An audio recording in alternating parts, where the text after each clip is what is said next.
All right, welcome back.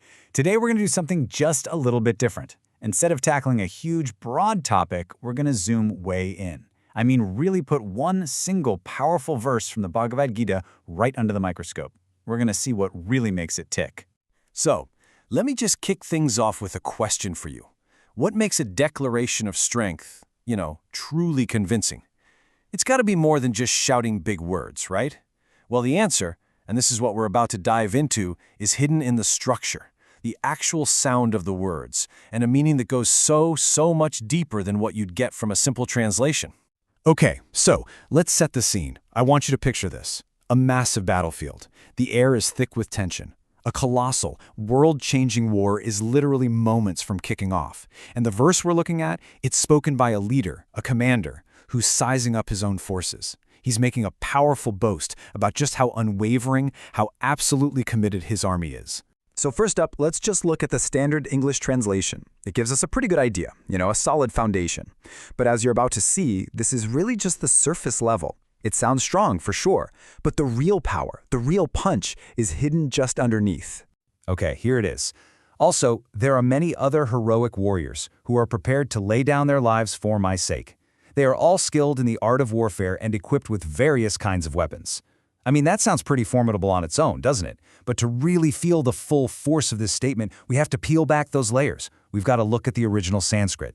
And this is where it gets really interesting. We're going to break down the original verse, literally word by word, to see how every single piece builds up to this incredibly powerful message. It's kind of like looking at an architect's blueprint for a skyscraper. You see how every single beam and bolt is essential. Okay, so before we even get into the meaning, just listen. Listen to the sound of the original Sanskrit.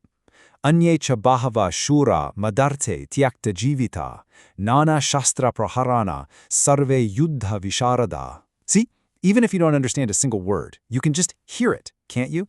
There's a rhythm to it, a kind of poetic power just in the sound. Okay, so here's the breakdown. And what's so cool is how direct it is. You've got Shura, which means heroic warriors. Bam, right there. And Yuddha Visharada, skilled in the art of warfare. Super clear. But look closer at these two parts. First, mat arthe. It means for my sake. That's not just loyalty, that's deeply personal loyalty. And then you get to the real emotional core of the whole thing. Tyakta jivita. And that brings us to what I think is the most crucial phrase in the entire verse.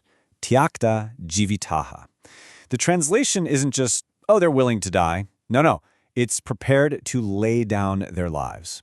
Think about that difference. It implies a conscious choice or readiness, a fate that has already been accepted. This isn't just bravery. It's a profound, settled resolve. This is the absolute heart of the warrior's vow. All right, so we've pulled the engine apart, we've looked at all the pieces. Now let's put it back together.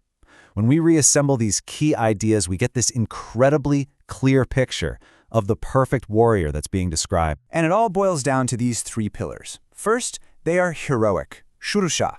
This is that raw, innate courage. Second, they are self-sacrificing, tyakta jivita. That's the absolute total loyalty we just talked about. And third, they are highly skilled, yuddha visharada. They're not just brave, they're experts. And it's that killer combination of courage plus total devotion plus expert training that makes this army so unbelievably formidable. This really gets to the heart of it all. The original Sanskrit is just a masterclass in precision, in poetic efficiency. Think about it. What takes us a whole long sentence to say in English, the original conveys in just a few incredibly powerful words. There's zero fat. Every single word is pulling immense weight. So with all of that in mind, let's look at that English translation one more time. Read it again. Prepared to lay down their lives for my sake. It just hits differently now, doesn't it? You can feel the weight of tyakta jivita in there. You can feel that personal bond from mat arte.